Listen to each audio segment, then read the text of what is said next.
it. Now that may have been a cartoon, an anime, whatever you want to call it, but I can't be known as someone who spoils things. So, spoiler warning. I'm going to be talking about some video game stories in some of these things that I bring up. So if you don't want that, just skip to the next bit on the timestamp. God, that was so good of me. I'm basically a saint. And if you thought that was good of me, hit the subscribe button. It's free, you know? Hello everyone, Lexitan Gaming here, you there, and today we're going to have a big old cry together, because this one's all about the feels, man. Now look, it's not all doom and gloom, if that's what you're scared of. Some of these were definitely happy tears, okay? And they'll make you feel all warm and fuzzy inside, but then others won't. So let's get into it. Right, well before that, please let me know your picks, the games that made you squeal like a stuck pig down below, and I'll respond back. Probably making fun of you. How good does that sound? Starting strong then. The horse companion that's been with you through it all. Aggro is the only other living being, well, apart from the 16 Colossi that you murder on the sole basis of a voice in the sky telling you to do it to save the girl you're trying to bed. Huh? That turned out well, didn't it, Wanda? God, those poor Colossi need a section of their own, really. I felt a lot of guilt during this game. Anyway, this big good girl has seen it all, so when the bridge collapses and Aggro falls into the chasm, I wanted to jump in after her. All that time, and you're on the way to the final boss, and now she's gone. Well, for a bit. She did survive the fall, and she limped the whole way back to the Shrine of Worship, back to Wanda's side, just showcasing her utter and absolute loyalty. She's a bloody good girl, eh? Big one coming up next. And this one's at the start of Xenogears, where you play as Fei Fong Wong, and he has amnesia.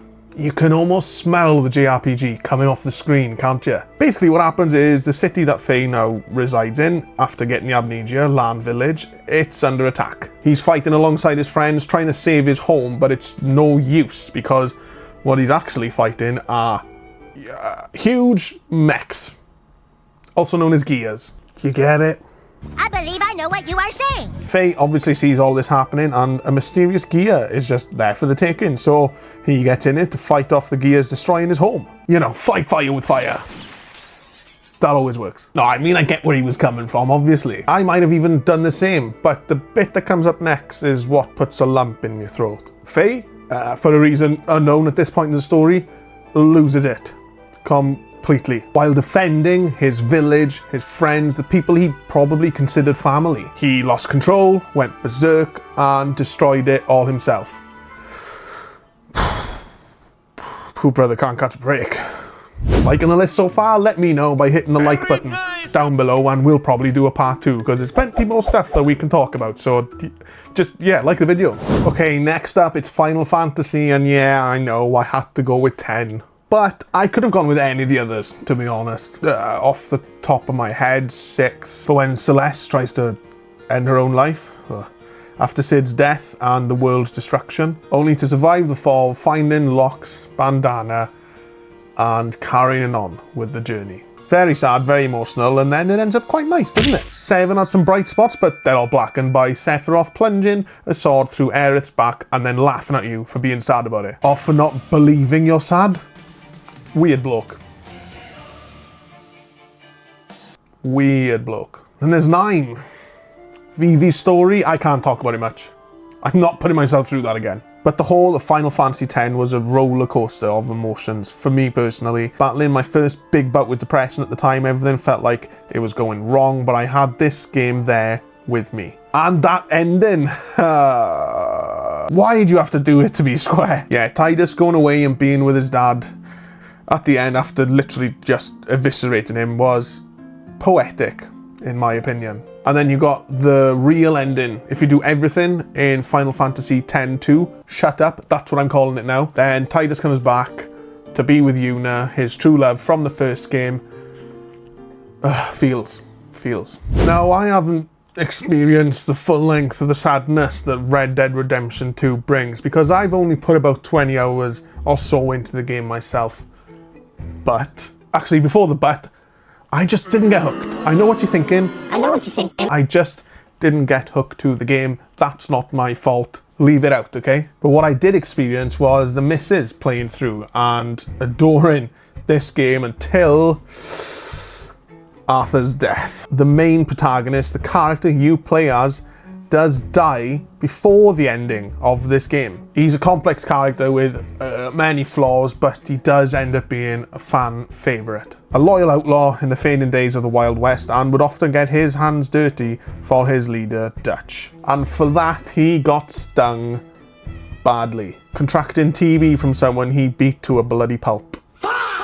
And then you start to see this slow decline as the game moves forward, right up to his last breath. For anyone in the video game space, even if you haven't played this game, you know of this scene, okay? There's a lot of reactions to this part of the game, but my favourite was one, there's a guy streaming and he's at the start of the game, he's travelling through the snow on horseback and he's complaining that it's boring, it's slow, but then it instantly cuts to Arthur dying on that rock and he is sobbing. That's the effect this game can have on you. That's what this video is about. This is the effect gaming can have on you. It can make you feel really good or really bad. And even though I didn't play through Red Dead Redemption 2, I can really appreciate it. Definitely. Yep, it's another Final Fantasy game, Final Fantasy XVI, but don't worry, we won't talk about it for too long, because guess what? I've literally done a whole bloody video about it. So if you want to watch that, wait until the end. I'll put it on the end screen, but I had to include it on the list because so far, it's the only game that's made me cry like a lost kid in the supermarket. Anyone ever heard of this little known game? Came out last year, Clair Obscur Expedition 33. So at the time of recording this, the missus, she got done with her playthrough of Expedition 33 last night and she literally teared up. There's some decisions you gotta make at the end of the game that might, I mean, it was tough for both of us, but still, might put you in an uncomfortable predicament. She cried. I was very close, but I'm not talking about just that part. It's the whole game. The only word that describes it for me is beautiful. The scenery, the music, the voice acting, the story. What I'm trying to say is I was feeling the feels throughout the whole thing. And from what I can tell, the missus was the same throughout her playthrough as well. God, I really don't think there's going to be another game that makes me feel like this game makes me feel for a long time. And lastly, we've got The Last of Us. And the point in the game that I want to talk about here is where Ellie has just murdered the leader of a cannibalistic group. He'd taken her and was keeping her caged up. And when she tried to escape, he targeted her in the most horrible way a man can target a girl. Yeah, that. Following this, her and Joel continued on. She was shaken to the core, obviously, by what she went through, almost went through, and what she'd, even though the last part was her own actions, what she'd been witness to. A true fight for her life. And as she drops the ladder for Joel, she spots something in the distance. So she runs off, and of course Joel, who is basically her father at this point, runs off after her. Because of course, following these events that we've just spoken of, he's extra scared for her safety, and reasonably so. So he bursts through the door, like, what has she seen? More horror? Not this time, because Ellie has spotted a majestic looking giraffe. In this post-apocalyptic world full of heartbreak, torture, darkness, hopelessness, this little moment was just nature's beauty. A prominent, wholesome moment, one of the most in this game, right when you and the characters need it most.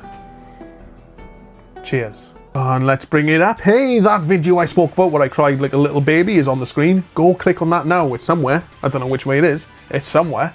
And if you want to join our super duper Discord server, it's on the screen now. Scan the code and interact with some of the best, most chilled crew, including, not limited to, Sharkpig Gaming, Retro Adam, and Sage of Time. It's their server with the mods, Bellman and Chewy, and anyone and everyone's welcome. So come on down and interact.